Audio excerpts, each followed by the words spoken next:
Hi, this is Robert Kiyosaki, and you're listening to Capital Hacking. This is the most important thing you can listen to today. Here's the one. I have a dream. With great power comes great responsibility. I could do this all day. This is it. Don't get scared now. They may take our lives, but they'll never take our freedom. Cinderella story out of nowhere. It's in the hole. That the only thing we have to fear is fear itself. Capital Hacking begins in 3, 2, 1. Welcome back to the big show. Josh McCown here. John Edwin. Guys, we are going to learn about the biometrics that we need to follow in this podcast because Joya Van Der Laan knocked it out of the park. Yeah, Joya will blow you away with comprehensive knowledge of functional medicine. And I love listening to John. John probably could hang with her or any other professional when they start talking about B vitamins and peptides. And, you know, we got into some of the components that I think will help you open your mind to functional medicine, especially this idea of getting your markers. And I think a lot of value will come out of this episode for you. Let's go. You know what? It's exciting, John. We've been talking about Joya and the whole business of IV treatments for a while, so I'm excited about today. Yeah, this is going to be a great episode, and me too. And Joya, thank you for being on. Joya Van Der Laan, can you give us a little background of who you are? Sure. Well, I am a family nurse practitioner. I started Nourish House Calls in 2018. And Dave, my husband, who's a GoBro, joined me, I think 3 years ago now, after being a lawyer, somewhat unhappily and very unhappily near the end. And he runs more of the business aspect of things. So processes, budget. He's kind of in charge of hiring, which we just did our first big hire. And then I'm kind of more clinical, and we work together on a lot of things too. But it's been good to have him as part of the business too. I do functional medicine. So as part of that, IV treatments certainly is a part. And then other, testing and treatments, prescribing hormones is a lot of what I do, very kind of tailored and specific dosing of hormones. And then of course, things like peptides and weight loss, and basically figuring out the root causes, especially where traditional medicine has failed in the past. So I get a lot of patients who are frustrated that they haven't gotten answers, and then we search for the answers, find them, and fix them. Well, there's a lot to unpack there. But one of the questions, you said you Nourish House Calls. So you're actually going to people's houses? Are you performing tests for them? What does that look like? Yeah, so our patients have the options of in-person, in-home, in their home visits within about a 10-mile radius of where we are in Westmont, Illinois, or Zoom visits. We're licensed in, I believe, 8 states now, or we can do Zoom visits. Or in-office visits in Downers Grove. So if patients don't want me to come to their home or Zoom, I have those 3 options. Mostly the house calls are not for the purpose of people being homebound, but because their time is valuable and they don't want to drive to a visit. They don't want to sit in a waiting room. And this way their time is valued versus in the traditional medical model, their time is absolutely not valued. You will wait and wait and wait until that doctor or nurse practitioner is ready for them to see you. So this just values them over me, essentially. And with that being, the Zoom option, with 8 states at this point, those would be different treatments, right? Because you wouldn't be able to administer the IV. Is IV, by the way, I don't know if we even talked about this. Are we talking about IVs, or are we talking about more than IVs in the type of work you do at the house calls? Yeah, we do everything. So I can do IVs. I do regenerative injections, including PRP and stem cells at home. I can educate and administer peptides at home as well. So I really am mobile for everything. With a PRP, I bring a centrifuge right with me. Blood draws, we bring the centrifuge right with. So it's really, I have an ultrasound that I take with me for certain injections that I'll do. So I've just learned how to be really portable and bring what the patient needs to the patient. Now, to me, like the perception I have is like I have a concierge doctor. Is that sort of what you do, Joya? Yep. So we're all cash based. I can provide super bills in case the patient themselves wants to submit to insurance. We do accept HSA, FSA, those types of things too. Reimbursement is okay. I can never guarantee what somebody will get, but yes, this is definitely more of a concierge, really high touch, very personalized. medical service. So I always say, like, I really love all of my patients, and that they can feel that, right? Like you can feel if somebody really cares about you, knows you, versus if you're just coming in for a 10-minute visit and they're checking off the boxes of the things that they know they need to do, but they don't really know you. So that's the kind of personalized care that we provide. Yeah. So can you just walk us through it? Like, so we all been to traditional doctors where you're right. You go in, you have to wait until they're ready. And then, they do a quick assessment or whatever. And it's probably, I don't want to say bare minimum, but regular blood testing, or I don't even know if they do hormonal testing or whatever. Usually not. What's the difference? What do you do? Like, how deep do you go with your blood tests? How does the hormonal stuff work? That's what I'm interested in. So we go just about as deep as you can. My first visit with a patient is an hour and a half, and I get to know them, their goals, their family history, their personal history.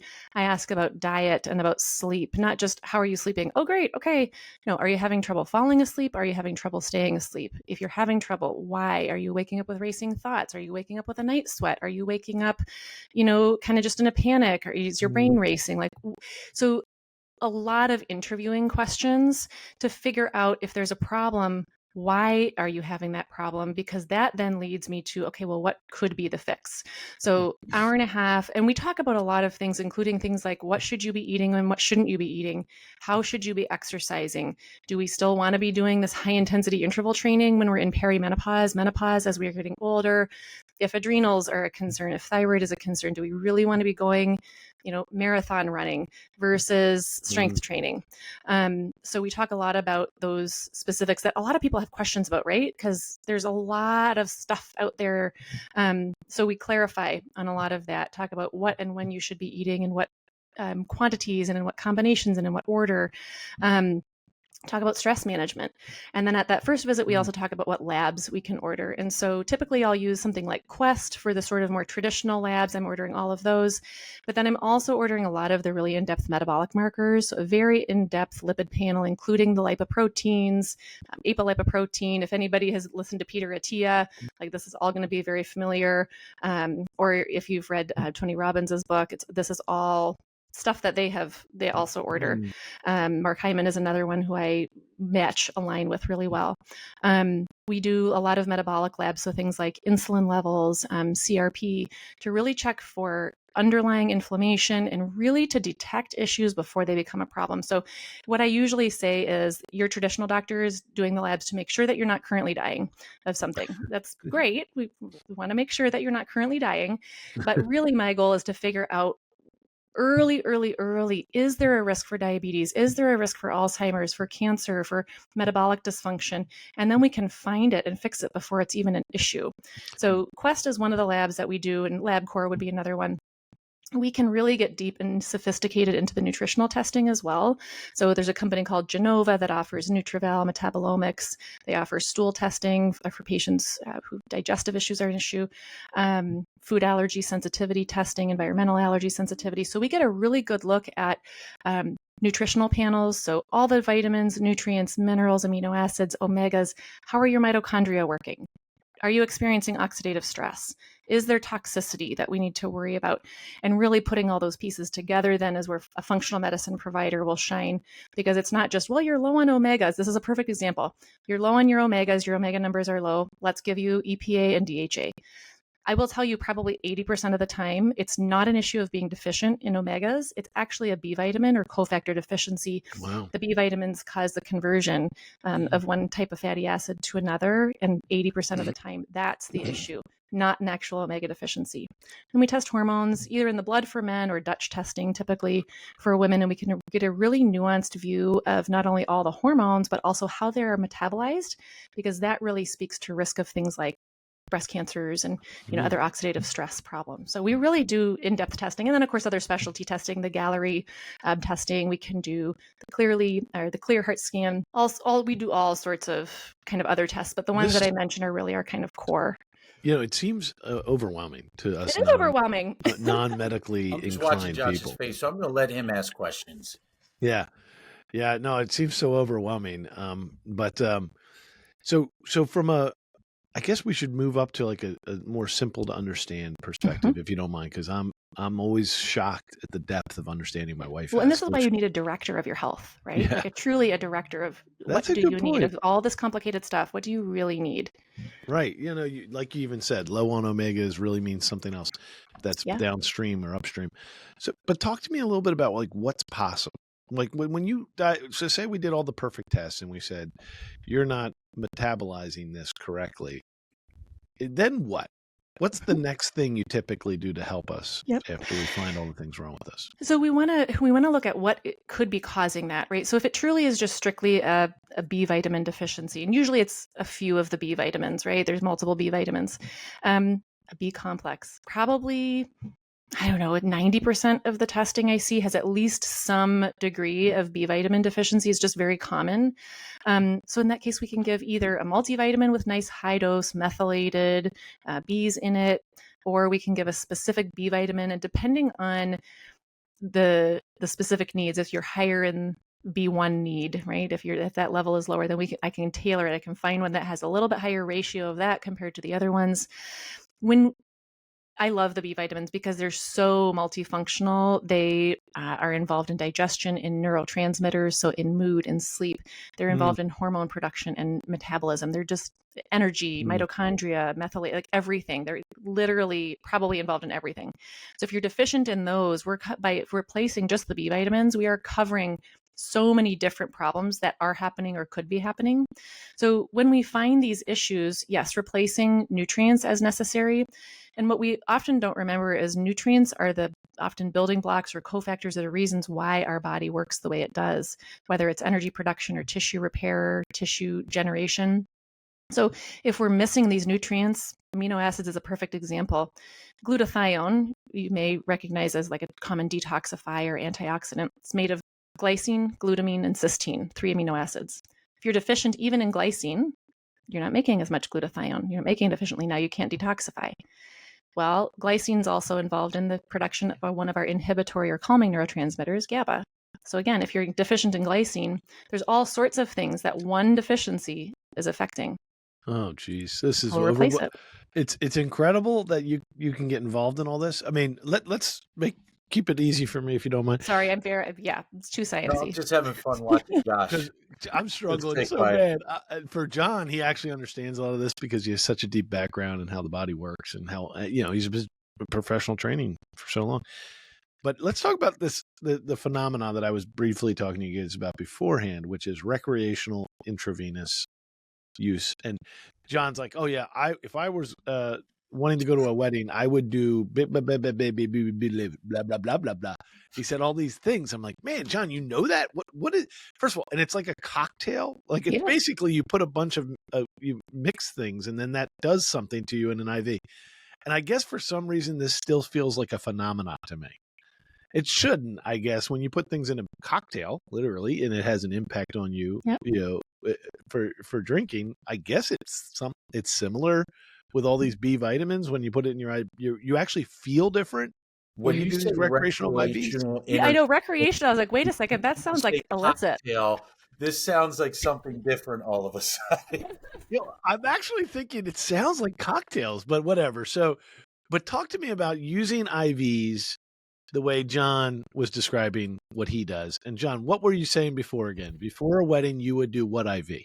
Well, there's a lot of, I would normally do a B complex, but it tastes funny in my mouth. And it also turns my stomach for some odd reason. So I've found that the B12 is easiest, along with glutathione that Joya was just talking about, which is super antioxidant, but it protects your liver specifically when you're drinking. Yeah. So there are lots of different blends that we offer, and we can really tailor it to each patient and what they need and what they're going through at that time. But essentially, sort of the underlying purpose of doing IV nutrition therapy is we're giving you higher doses than we could orally, and you're absorbing it 100%. So oral supplements are great. I use oral supplements all the time, but we can't. Sometimes we need more than that. And sometimes the patient's GI system is maybe damaged such that they can't absorb even as well orally. Oral supplements are typically absorbed at about a 30 to 40%. I didn't know that. So if you have 100 milligram vitamin C, you're going to absorb 30 to 40 milligrams of that, versus in the IV, it's 100%. It's just going straight into your bloodstream. We can give a lot higher doses without the side effects. Magnesium's a good example of that. Vitamin C is a good example of that. You would poop your pants if you took 1,000 milligrams of magnesium. And with the IV, we can easily give 1,000. Is that okay to say on here? That's okay. Yep. Right? It's totally It's the fine. first time ever said though. Yes. You got the gold star. Yes. So we can we can tailor it a lot more, and it's pretty quick. Usually the IV drips that we give are anywhere between like 30 minutes and maybe an hour, but it can go in really fast. You can give amino acids, you can give ALA, you can give, NAD we do. We can even give some peptides IV. We do ozone. I mean, there's all sorts of reasons why you'd want to do these various things, but it can get pretty complicated. And so again, you want somebody who knows what they're doing so they can recommend the right thing for the right situation too. Yeah, and Joya, you're absolutely right about the magnesium. Like I've tried there's different types of magnesium, Josh, but I've tried some different types. And the only thing that works for me is L-theanine. It's like the only thing that doesn't bother the magnesium 3 and 8. Yeah. Because So otherwise it kills my gut. But that other one is great. So Yeah. So when you step up above all this, you know, the point here, listening to you, Joy, is that, again, I thought you said that perfectly. It's like you need someone to help direct the diagnosis of what these, first of all, it starts with these lab tests, it sounds like. Mm-hmm. And at the same time, you're doing these interview questions. And it was really, and then it goes to, we've got your lab tests back, but you're saying there's a lot of human flexibility, or like there could be human error in the way someone says you're negative on this or low on iron, and they tell you to do it that way. But you can see from the other portions of the test probably that, yeah, they're low on iron because of XYZ, not because of that. And iron is actually a really good example of that. So when I do iron, I not only test the iron level, but we're also testing the saturation. We're testing the ferritin, which I sort of think about like a stored iron. And the patient I saw before I hopped on here, fine iron, ferritin is low. And oftentimes that's a sign that there's inflammation going on, that kind of stealing your iron, so to speak. But in that case, if you only measured the iron and you didn't measure the ferritin, you would have no idea. And this person's tired or losing their hair, but their iron's fine. So, nope, can't be that. Move on, right? But if you're looking at the ferritin too, then you can kind of have other clues of what it is or what else to look for. And then going back to your type of business, you know, at first it sounded, and I remember when we were talking in the past about this, with the name House Calls in your title of your business, it feels to me now we'll talk about it from a business point of view. It sounds like you clearly have great skills to offer to those people that want to work with you, to actually ask the right questions that help them lead to the, you know, optimal changes in their diet and or whatever. But House Calls makes me think it's local. But then you talked about the Zoom business. So now in the Zoom business, in the states you're allowed to work in, this is not that different from going to an office, except for the IV part. Because if I go to an office, which I did try what kind of functional medicine doctor, and the doctor did do those interviews, and then they told me, here, go get these tests. And then it was really on me to get these tests done, which it's the same as the Zoom. You could have had that Zoom interview with me. You could have said, go get these tests. And then you could have told me, you know, how to execute on that. One came in the mail and I was supposed to take it to so all of that could easily be done via Zoom, telemedicine. I get it. Then those tests would go to you and me, or probably you, and you would read through them and you would ask me more questions. Am I describing kind of what it would feel like to work with you? Absolutely. Yeah. So the first test we interview, order the tests. Second visit is going over those labs, and seeing, okay, well, now what's going to work? And review of what the symptoms are, what they have been in the meantime. Usually it's a good 3-4 weeks before I follow up with somebody, just because of how long it takes the tests to come back. But yeah, there's always that, hey, what's new? Tell me everything, because if I don't know everything, I can't help you as well either. So. Well, and that's the next thing about these interview questions. You talked a lot about sleep. And you were able to, you said, okay, so you're waking up and your mind is racing. So what would that make you think? Right. So let's say someone says that answer. What would you say? Oh, well, then I'm going to assume this or question waking up with a lot on his mind. No, actually, ironically, John, this is not my problem. He probably has kids and runs a business and maybe has a podcast and I don't even know. So oftentimes if people are waking up in the middle of the night, depends. We want to think about what life stage they're in. Is this a child? Is this a woman in perimenopause? Is this a man? Is this a person who's overweight or inflamed or has allergies? Or you want to think about the context. So who is this patient?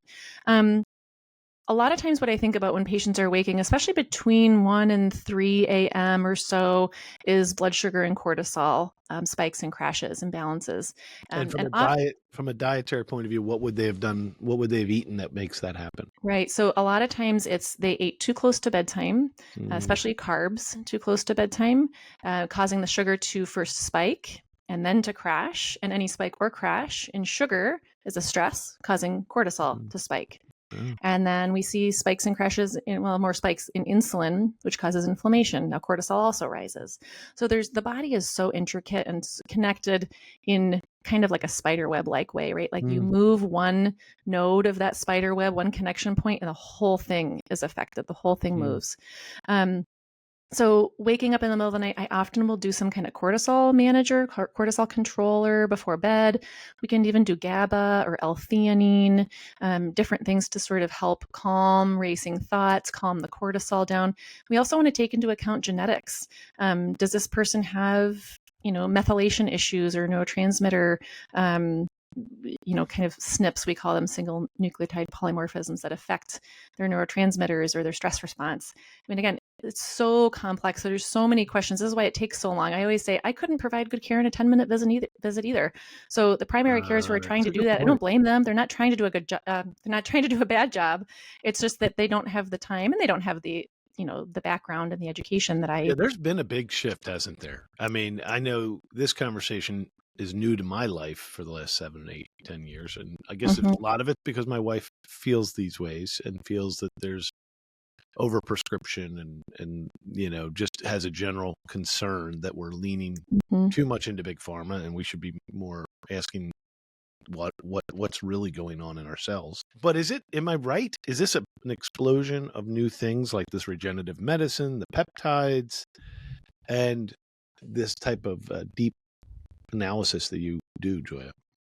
Hi, this is Melanie McCallan. Josh and I are just so grateful for the many investors who have already joined us at Accountable Equity. Accountable Equity is so much more than a capital group. It's really a community of accredited investors that want to learn and grow together. I just want to personally invite you, if you want to find out more about this type of investment and see if it's right for you and your family, please visit us at accountableequity.com.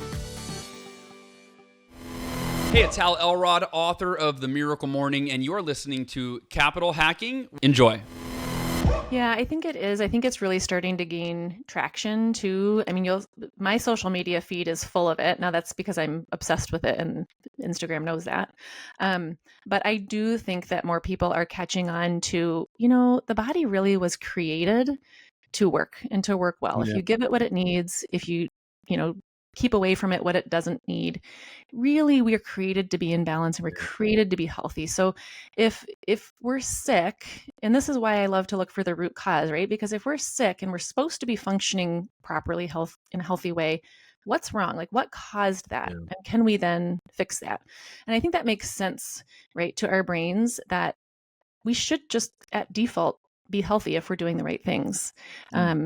So I think people really like that root cause identification, and nobody wants to take, 7 prescriptions by the time they're 50 or whatever the number is now. So doing it more naturally, I think, is sticking with a lot more people. And it only makes sense as entrepreneurs, business owners, in our lives, we're constantly looking for where are the blind spots. We get together in GoBundance to talk about our businesses and our families and our lives. And we want feedback from other guys because a lot of times when you're in the middle of something, you don't see where your weaknesses and your blind spots are, but then others do. And this is just one of those things that's like, hey, highly recommend to hire Joya or someone like yourself, where it's like, you want to know your blind spots in your health that you didn't see coming down the lane. And this type of testing helps to prevent a whole world of potential chronic fatal diseases that you can get ahead of, right? Right. Even this Gallery test, do you guys know about this Gallery cancer screening test? I've heard of it, but I haven't done any step. It's a blood test, one tube, tests for 50 different types of cancers. that we don't have screening tests for yet. And they're some of the fastest growing, most dangerous cancers, including things like pancreatic, esophageal, liver, bile duct, those things. Wow. And it's a test based on methylation patterns, actually. And so it can detect cancers before they're even visible on any imaging.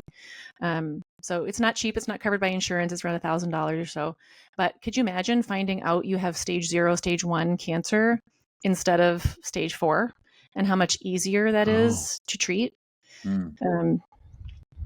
Yeah, that is amazing. Joya, one of the questions that I've been thinking about during our conversation is, like, let's say a middle-aged man and a middle-aged woman. What's interesting, I like Stacey Sims because she has this slogan that's, women are not small men, right? Nope. They shouldn't be doing the things that men are doing. No. Like, for example, my wife and I were both intermittent. Cold plunge is another one. But we were also intermittent fasting. I'm losing weight. She's gaining weight.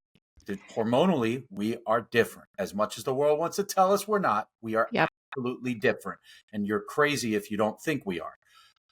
But, one of the things I have a question on is middle-aged men, middle-aged women. For middle-aged men, what is something prevalent that you see? And for middle-aged women, what is something prevalent that you see? Great question. And some steps that we can take to prevent or work on. Yeah. So what I see a lot in my practice is the hormone piece of it. And not only do I see it, but it's been ignored in traditional medicine. And that's why I end up seeing it a lot, is because these people are fatigued. They're not building muscle. They're gaining fat. They're, kind of like depressed, and they're not thinking quite straight anymore, quite sharply anymore. And their family doctor is like, well, I guess you need a sleeping pill and an antidepressant then, which just doesn't surprise me, but also disappoints me. And so I'll give you the perfect example. And I don't think Dave would mind me sharing this with you, but we just did our Lifeline screenings, that kind of full cardiovascular one. I spoke to them yesterday. Yep. Okay. So we just both did ours maybe a month ago, about a month ago now. And so we included the testosterone on his. Now Dave's 45, so middle-aged, right? Well, hopefully a little less than middle-aged, but, his testosterone came back at 248. Okay. So, and they only measure testosterone, total testosterone. They don't measure the free or any of the really important stuff, but they had him smack dab in the middle of their normal range. And I almost lost my mind.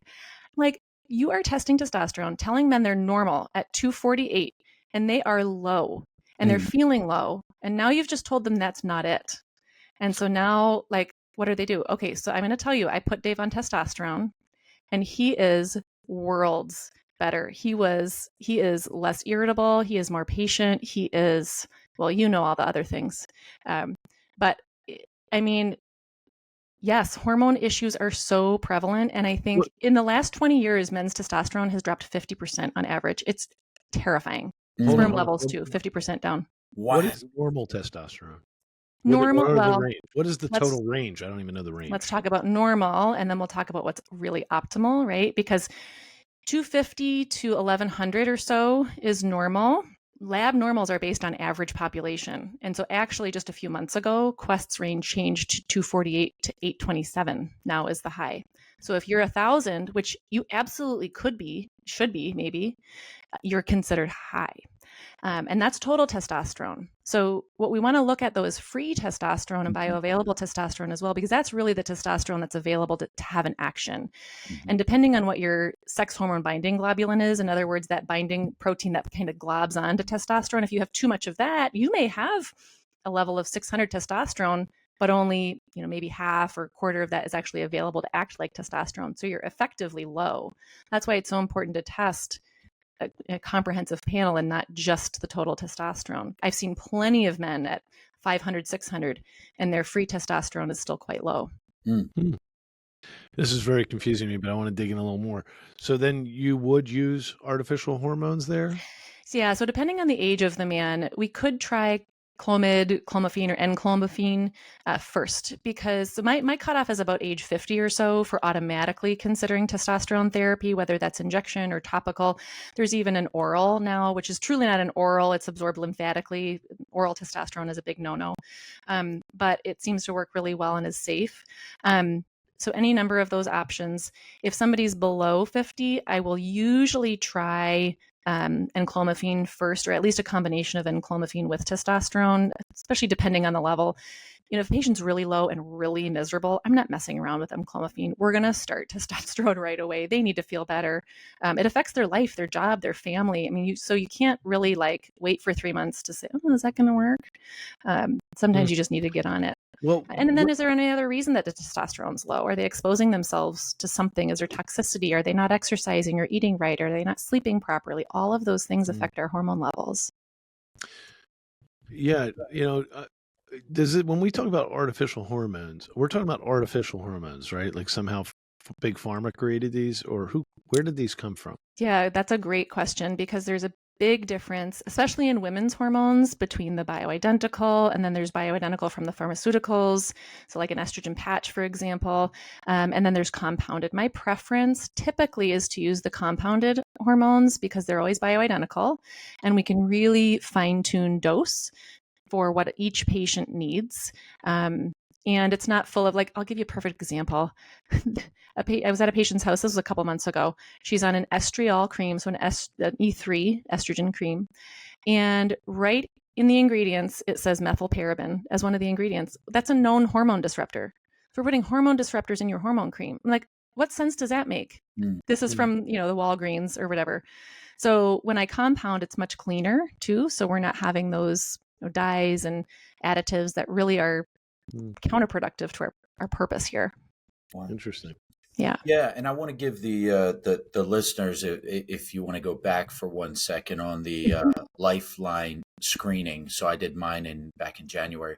But for $300, you can literally go on their website. I don't know, just Google Lifeline health screening or whatever. Yeah. And they have these little mobile trucks everywhere. You'd be surprised. You could go tomorrow to one of these, probably 30 minutes from your house.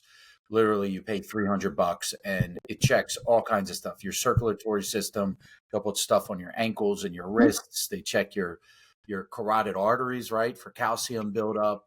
It's all kinds of stuff that's alternative, that's super cheap, and everyone should do it. Well, and the funny thing, this is not alternative screening. This is traditional screening that you just don't get unless you're at high risk. So this is, I'm deciding I'm wanting to screen. I'm doing it. I'm paying the couple $100 or whatever it is for it. And then you can have at least some peace of mind, right? And again, it's not perfect screening. It doesn't guarantee you're not going to have an issue in 6 months or tomorrow, but it's doing what you can within your control to seek out if there is an issue that you can find out about in a non-emergent situation versus going to the ER with a heart attack. That's very different outcomes there. Yeah. It's incredible, everything you're doing. Are you looking to expand into how many states? All the states? Where's the business going? So I'm a nurse practitioner. As a nurse practitioner in about half the states, I am allowed to have independent practice, meaning I don't have to have a physician, like partner or collaborator. In Illinois, that's one of those states. So I'm completely independent here. Of course, I have my network of, physicians, nurse practitioners who I rely on for some things, right? And we just partner in different ways. But so I started getting licensed in a lot of the states. It's hard to market. It's hard to figure out how to market to a few select states, but not all the states. And we haven't quite figured that out yet. And so I would say probably 80% of our visits are in person anyway. So although we do the Zoom, it's not a majority of what we do. I would say we are definitely open. We just hired a nurse practitioner, so we're kind of going. She's starting next week, so we're going to transition her on. Our goal would be ideally grow enough that we need to hire a new NP every year. What are the 8 states, by the way? So hopefully I can remember all these. So we're in Illinois. I have Florida. I have New Hampshire, Vermont, California, Texas, Pennsylvania, Oregon, Arizona. I think that's it. There's a map on our website on the contact page of exactly what states I'm licensed in. And do you have a certain pricing platform? Is it like we sell a package? Is that how your service is provided? Yeah, when I first started, I was just a fee for service. But when Dave came on, we really wanted to have a little more thought behind our business strategy and also the care strategy. I was finding that when I was doing just fee for service and, hey, come back and pay me for your next visit, there was a little reluctance and resistance to coming back. Oh, I don't want to pay again, or, whatever it is. But like these patients needed to follow up. If we were going to do well with them, they needed to follow up. And make sure they were doing okay. So we decided to transition to a membership package model. And so we essentially have two main different membership levels, maintenance and signature. One's around $3,000 a year, one's around $5,000 a year. The maintenance includes 4 visits and then 6 IVs. And patients who are out of town will substitute oral supplements, or if somebody's on semaglutide, we can substitute a certain amount of that. And then the higher level package includes 6 visits and 12 IVs. And again, there's some flexibility in there too. If patients are out of town or really don't want the IVs, I don't know why you wouldn't want them, but for kids, for example, I'm not going to give a 3-year-old IVs if it's really, truly not necessary. So well, it sounds like you have a scalable model there now that you have the membership program. And I hear you on the issue of the local marketing. I hear you on that. I mean, I think the best model is to get you back on more shows like this and just share. You're so intelligent, and it's compelling. Like, who wouldn't want their biomarkers measured by you? It's really interesting. And like Function Health, of course, is advertising all over Facebook now, Mark Hyman's, and those are the exact same labs I'm offering, right? I just don't have the money behind me that Mark Hyman has. And I love what I do. I love my patients. I can tell you, like, I randomly remember their email addresses. Is very weird. But like, I can tell you who they are. If they text me, like, they all have my number. They don't abuse it. If they text me, I don't have to look back at their chart a lot of times. I can just, oh yeah, I know she's allergic to this and she was on this and this and this, and these were the issues. Like, so part of the growth restriction for us in business is that I am a little bit of a control freak, and I want to make sure that my patients are as well cared for by somebody else as they are by me. And the reality is, well, I don't even want to say this out loud, but like, they won't be as well as by me, I think probably. What I'm hearing you say is you'd like to at least still, even if you had support from other people, you'd like to still see every file. Yeah, I do. I love what I do. Yeah. Yeah. No, you're fantastic. This has been a very educational to me. Oh, thanks. Joya, how can our listeners get in touch with you? Yeah, so we have a website, of course, that's nourishhousecalls.com. And then we're on Facebook and Instagram, Nourish House Calls, and then YouTube, I think Twitter, or not Twitter. TikTok, Instagram, TikTok. TikTok it up. Yeah. So any of those ways. And we offer free 15-minute discovery calls for patients who are kind of curious, but, wondering questions or whatever. And that's part of the benefit too, is you can get a little bit of a feel for us before you commit. I don't want you to pay me any money if it's not the right fit. So it gives you a little bit of a chance to discover that first. I hope you get a lot of wonderful calls from this. It'd be great. So, thank you so much for being on the big show. You're welcome. This has been great. Joya, thank you so much. Really appreciate all that you've brought in. And for our listeners that are like, oh, that's expensive, this and that, I would say you cannot put a price on your health, because when we are healthy, we have 1,000 goals. And when you're not healthy, you have 1. So spend the money. It's well worth it. It is. Thank you, Joya. You're welcome. Damn straight. We just got we got to the end of another great show, and everyone listening right now, you're the family and friends. Thanks for staying till the end. That was so fun. And hey, hit the like, hit subscribe. We're here to serve you guys. That's why we're doing this show. Josh is not paying me. I'm doing this off of my quote unquote sweat equity, because we want to make a difference in your life. And then that ripple effect will continue to touch the world. Hey, amen, brother. Please check us out on capitalhacking.com, all the social media threads. And yes, I know you've probably already sent this episode to one of your best friends. Thank you. We love you. Just go right into your iPhone, hit the plus symbol. We'll talk to you later. See you next week. Share.